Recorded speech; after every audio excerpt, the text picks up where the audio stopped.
UK chapter mwegendereze ngenda babuulira abantu bano bengendo basomera. Waliwo olukwe lw'okubatta, okubawa obutwa n'okubasaanyaawo.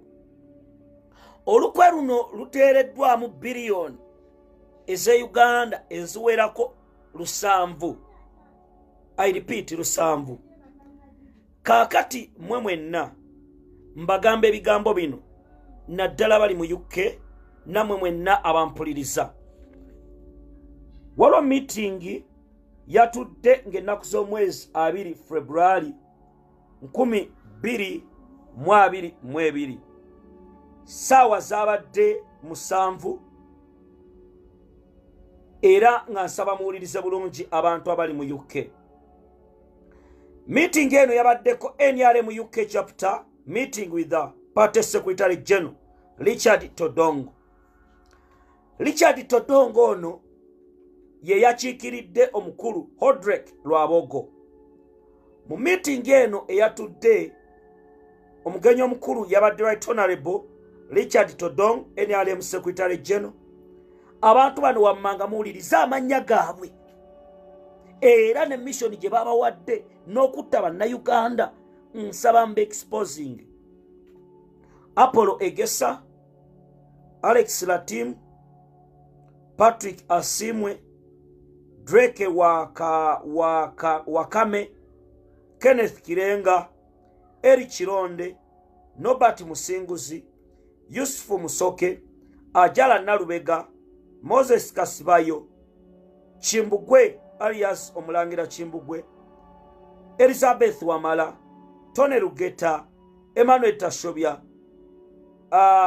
Sala Nabuzi, Luke Kwamia, Amfre Asimwe nga chairperson. Ulirize mbozi ogenda kutya. Nsaba Chimbugwe live obere ku video. Bano abatudde mu meeting eno olunaku lw'eggulo. Meeting eno ey'okusaanyaawo abantu naddala bawagira National Unity Platform ne People Power. Agenda yaabwe yatandise bweti era ogenda kutya bannange abantu baffe bagenda kuttibwa. Agenda meeting opened with a prayer read by Pastor Eric Chironde. The chair welcomed the chief guest and all members and thanked the Right Honorable SG for calling the meeting. The purpose of the meeting was for the Secretary General to listen, advise, and guide the leaders of the NRM UK groups and the planning committee on the next steps leading to the renewal of a strong and unified NRM UK and Ireland chapter. Ulirize mbozi. Saba muganda wange kojja omugezi mu mutaginge abere ku video eno kubanga kubyako era ogenda kuwulira. Abakulu bano abatudde mu meeting eno nsaba mbabalageko era mbabuulire bye baagala okukola. Be bano abakulu be mbasomedde mu mannya nsaba mbalabe bulungi. Be babakulu abatudde mu meeting awo e UK mbabuulire bye baateesezza. Abakulu beebo oyo ali wakati mu mulaba ye mukulembeze waabwe era meeting beebo obalaba abanyamulenge ne deadly mission gye bagendako gye ngendo bagamba. Beebo abakulu nsaba mbetegereze bulungi era mbabuulire how they are planning ne bye bagenda okukola. Ulirize mboozi ogenda kutya. Ulirize mboozi beebo obalaba baweereddeko ddala n'Ekimbugwe live emabega waali Saulo Musiko mu mulabe yabadde ataddeko mask Kimbugwe live. Sala Nabuzi naye yabaddeko y'omukyala enviiri ow'emabega. Sala Nabuzi n'Ekimbugwe live babaddeko mu meeting abakulu abo era n'oyo Ajati mu mutunuulire oyo y'obutwa abutambuliza ku basket.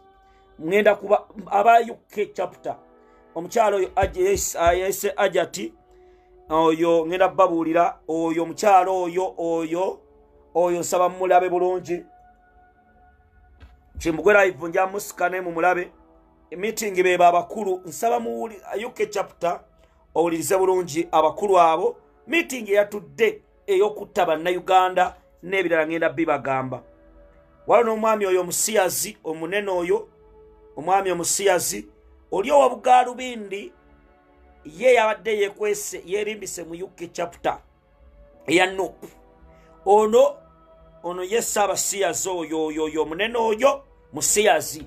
Era nsaba owulirize bulungi abakyala bano, nsaba mbalabe bulungi ogenda kutegeera okuwa obutwa n'okutta.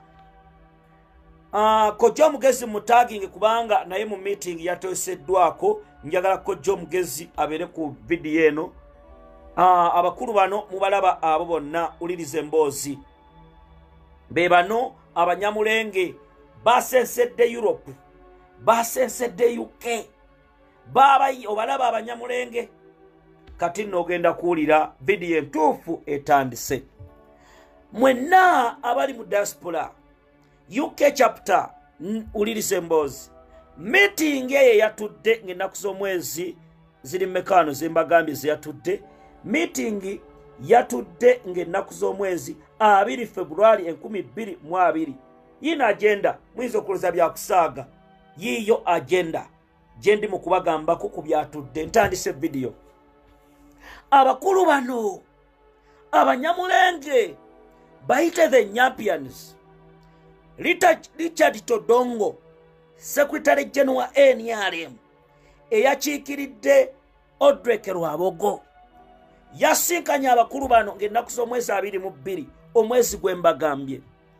Ebimu ku bye baateesezzaako, wuliriza recommendations by the Right Honorable Secretary General following discussions eyasoose.